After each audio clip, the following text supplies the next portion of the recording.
So for DPA today, what we're going to do is get active in the class. But the first thing I need you to do is turn to your partner and talk about what it looks like to participate actively and safely. So 1-minute interview right now with your partner. What does it look like to be active and safe in the classroom? Turn to your partner now. Have students conference with a partner, each speaking uninterrupted for up to 1 minute to share their knowledge of success criteria for active and safe participation. Following partner discussions, consider having pairs share their responses with the class. Consider recording correct responses on poster paper for future reference. Throughout the lesson, continue to draw students' attention to the identified criteria for success. To warm up and to increase our heart rates, we're going to play Jump Stop, In Control, and Get Ready. Students will gradually increase their heart rate by participating in the following activity. Students begin walking around, increasing their level to a march, to a shuffle, jogging on the spot, and finally running on the spot. While students move, the teacher calls Jump Stop. Inform students that a jump stop is when you jump and land in control with both feet on the ground. This allows use of either foot as a pivot foot and establishes the triple threat position. Each time students hear jump stop, they stop and perform an action that can take place after a jump stop. Students can perform a skill of their choice, or the teacher can call jump stop and reverse pivot, or jump stop and fake shot.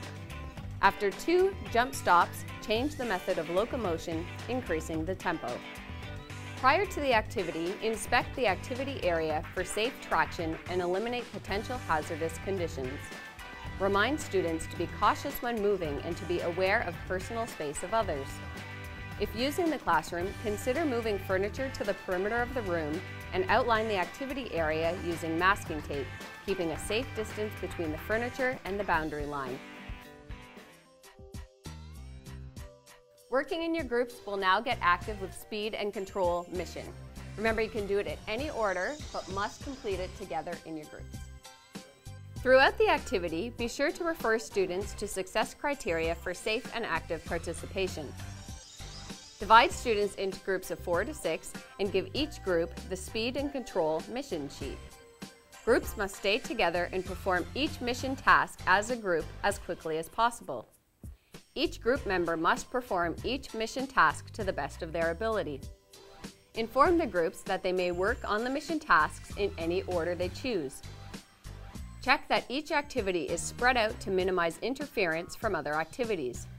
For a demonstration of the mission activities, see the video on the curriculum page of the MLSE Shape Up website. To cool down, we'll now play Close Coverage. Students will gradually decrease their heart rate to a resting rate by participating in the following activity. Then students will stretch the body parts that have been active throughout the lesson. Students find a partner from their mission team. Partner A mimics a variety of actions from a basketball game.